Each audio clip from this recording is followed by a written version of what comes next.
Well, there are certain recipes that actually define the culinary fabric of a cuisine or a micro cuisine. The cuisine that I'm actually making today is Kashmiri, and the recipe, trust me, is one of my most favorites in the world. This is Hokh Syun, which literally translates to dehydrated vegetables in Kashmiri. Now, dehydrating vegetables is a very unique cultural process which literally is a technique used to dry vegetables. Dehydrating vegetables follows the simple patterns of the summer and autumn, where the sun is in its absolute full bounty and the produce is also in its full bounty. So the mix of both, or the combination of both, results in sun-dried vegetables which are garlanded on rooftops. They're literally ready for the harsh climates and for the winters where vegetable produce is not very easily available. Now, these vegetables, because they are dehydrated, the fun part is the flavors get extremely concentrated. The ions, the minerals, the vitamins, the nutrients basically get concentrated. And another factor that actually really rises in graphs is the umami in this vegetable, which is so naturally present. Now, this is the wonder called Hokh Syun. And this, of course, is available in various vegetable forms, eggplants, which I'm actually going to make today with tomatoes. Then you have dudi, which is alhachi. Then you have gokchi, which are turnips. And then another couple of my favorites, which are actually available all through the year. One is methi, which is also available in your home. And another one are shallots, which is pran. So today, let's do vangun and ravangun, which is eggplants and tomatoes. Simple. Let's do that. The dehydrated slices or quarters of tomato now need to be washed nicely and soaked for a couple of minutes, half an hour at the max. And then you discard the water. Take the dehydrated tomatoes, which are now rehydrated, in a cooking vessel. Add in a cupful of water. And along with this, a couple of cloves of garlic.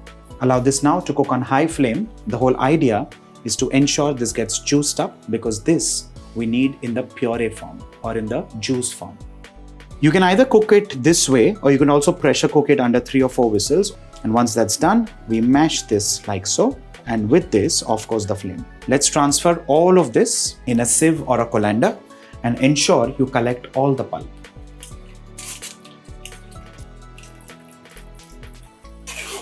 While this gets discarded, let's now move on to the next step. In the same pan, let's begin with some mustard oil. Let me quickly show you how the dehydrated eggplant looks. What you need to do is quickly wash this under running water and then soak this for 15 to 20 minutes under room temperature water. And then you squeeze everything out. The idea is to remove the residual water. And once the mustard oil heats up, we add this into the oil. We cook this for a couple of seconds on high flame. You're not here to shallow fry or deep fry or get it some browning or anything like that. This is just about perfect.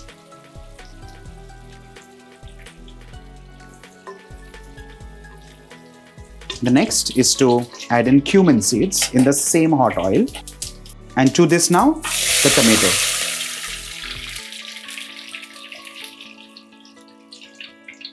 Let's add the brinjals back, a pod of black cardamom, salt, a little lesser than what you would otherwise use because the vegetables are dehydrated, a touch of turmeric powder, and finally, red chili powder. Let's give this a quick stir. Allow this to cook on medium flame for another 10 to 12 minutes, and then you'll have the most amazing vegetable done and ready. And while this has begun to simmer, let's add in some fennel powder. And trust me, this literally is the lifeline of this recipe. One quick little stir, and now this can continue to simmer. And with this, off goes the flame.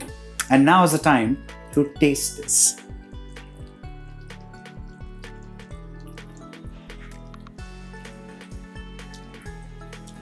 Wonderful, minimalistic, and the umami is absolutely top notch. And the mustard oil has that pungency which is needed for this recipe.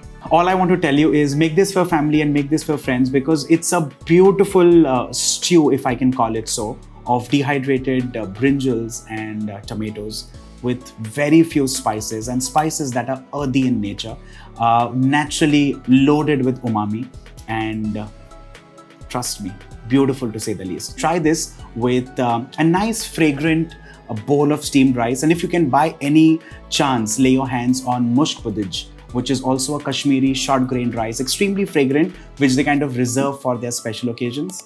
Nothing like it. This is me, Varun, signing off. Bye for now.